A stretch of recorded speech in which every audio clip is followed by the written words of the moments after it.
Hello and welcome. This is not strictly speaking a tutorial, but it is for Affinity Photo. And this is sort of looking at a Photoshop tutorial done by the f64 Academy, and I think the chap's name is Blake. It's one of my favourite Photoshop tutorials to sites to look at to get ideas for doing Affinity Photo tutorials. Now this tutorial is looking at converting a colour image into a black and white image. Now there are lots of different ways to do this, and some are better than others, but I do highly recommend watching this video. I will add a link to this video in the description to my video, and I'm not going to word for word copy it, because everything that can be done in this Photoshop tutorial can be done in Affinity Photo. So it is worth watching, and if you know a bit about both programs, it should be pretty easy to convert into Affinity Photo. Now he does supply an action for Photoshop users which will sort of simplify what he has described, and he can describe what is going on and why he's doing it far better than I ever could. So again, I do highly recommend watching this video.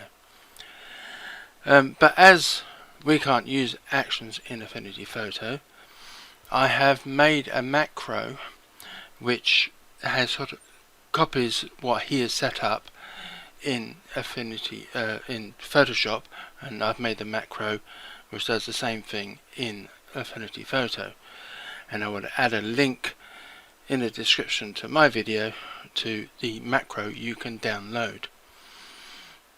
So just quickly, back in Affinity Photo, I have made this macro is called Black and White Conversion f64 Academy Tutorial. But I'll just open this random picture which I got from pixabay.com, and once you've installed the macro into your library, you can just click on it and it will set up 4 different layers above your image. The top one being the gradient map, which is the layer which has turned this image to black and white, but it is quite flat and bland, which is, again, if you watch the video you will see why he's done this. This is set up similar to his in that it goes from almost perfect black to almost perfect white. It's just very short of affecting the all black areas or the all white areas. The next 3 layers, which will be turned off once you use the macro, you then will turn on one at a time in the order like 1, 2 and 3. So if I turn on the first layer, which is, I've renamed them similar to like Blake did in his video, to shift colors. So I will click this on and then double click on the icon to bring up the HSL adjustment. So I mean, traditionally you could have just dropped the saturation down to 0 and the image would have gone black and white, but you're trying to use the colors of the image to get a better black and white image. Now it does help if you know what the sort of best colors that you're working with. So if I just turn off the gradient map for a minute, this particular image is a lot of sort of yellowies, orange and sort of in the red range. So that is the areas that we're going to try and affect. So I'm only going to do this quickly, mainly because I think Blake explains it far better in his video. But this is something that sort of is different in Affinity Photo to how they do it in Photoshop. But if I click on the red circle here, this will be the area that will be affected. But you may want to sort of specify a particular color within your picture. So if you click on the picker button, you will then have a target, and you can click somewhere on your image, and as you can see, that has now moved from where it was within the red, and it is now, that circle has now gone orange. So I know that I am affecting this particular color. So you can sort of move the sliders up and down to suit your personal taste and how you want this to be affected. And again, you can tinker with the luminosity and just be affecting that area that you want there. Now, I know there's a tree up here that is green, so if I click on this green circle, again, click the picker, and we'll try and get that to be better, selecting that particular green. And I'm going to bring in these outside nodes just to narrow the color range that will be affected by any alterations I'm going to make. So now this is really only going to affect the tree at the back. I'm not certain if you can see that. Let me make it darker. There you go. So that tree is now a bit darker. So let me just quickly turn off this gradient map. So you can see without the gradient map there, the colours are starting to look, quite hideous, but this isn't going to be the end result. So we've got some blue up here, so let me turn this back on and pick one of the blue channels,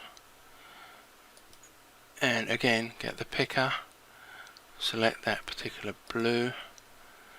Again, I'm going to narrow the amount of color pixels that will be affected, and make that a bit darker, a bit lighter. So I'm only really looking at that area there, because that's the only real area that's being affected. So it's all down to personal taste. Let's have one last look. What other colours have we got in there?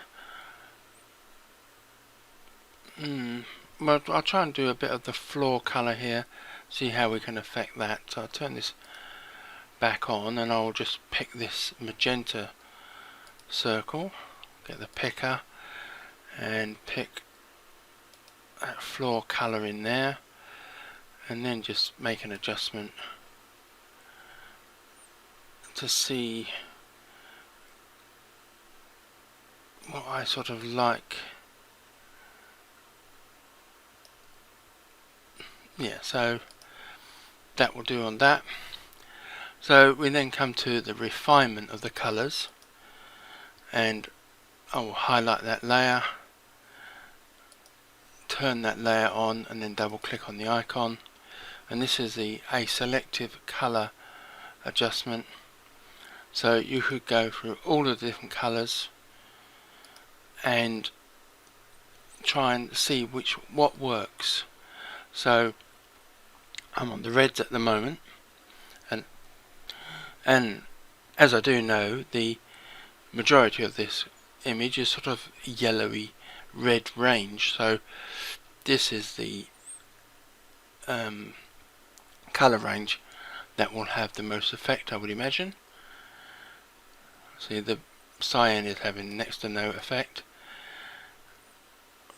so I can make that a bit darker, a bit lighter, make it a tad.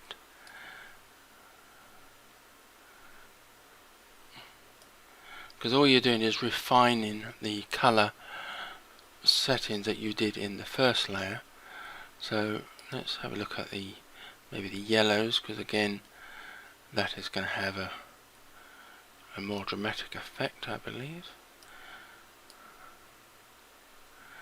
Because each image will require you to try different settings on these particular adjustments. So that is having an effect on that blue area up there.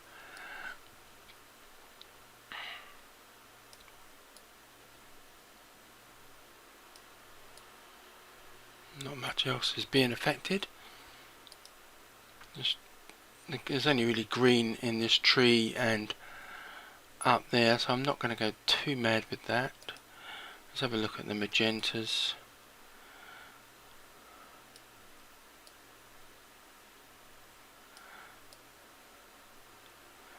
Yeah, that's not having much effect there.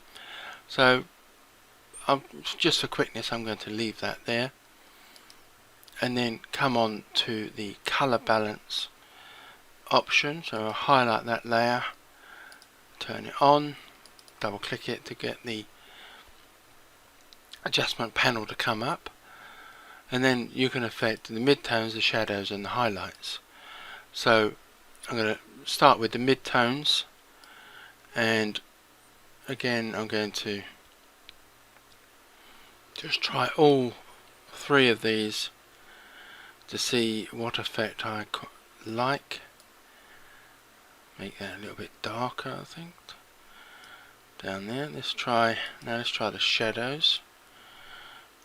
Again, you could make that really quite dark there.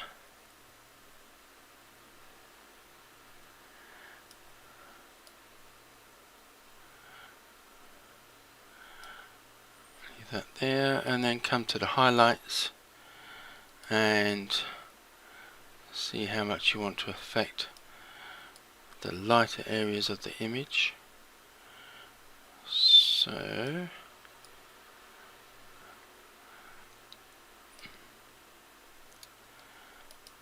yeah, so I quite like that looking quite dark. So if I turn those three off, that is the sort of flat black and white image just using the gradient map. But with these three adjustments added, you've got a much more punchier, darker, more contrasty image. Now the last thing in Blake's video is that he goes back to the gradient map, and in Photoshop there's a little diamond icon just below this gradient, and you can click on that and drag it left and right, and he says like it is not the same as putting in a new node and altering that. It has a different effect which I don't fully understand, but it is there in Photoshop. But what I've done is I've added a node in the center, and you can click and drag this left, right to make it darker or a bit lighter to suit your personal needs. So basically that is it. You can download the macro and follow along with his video and sort of hopefully understand his process far better than I can explain it myself. So thank you for watching, and goodbye.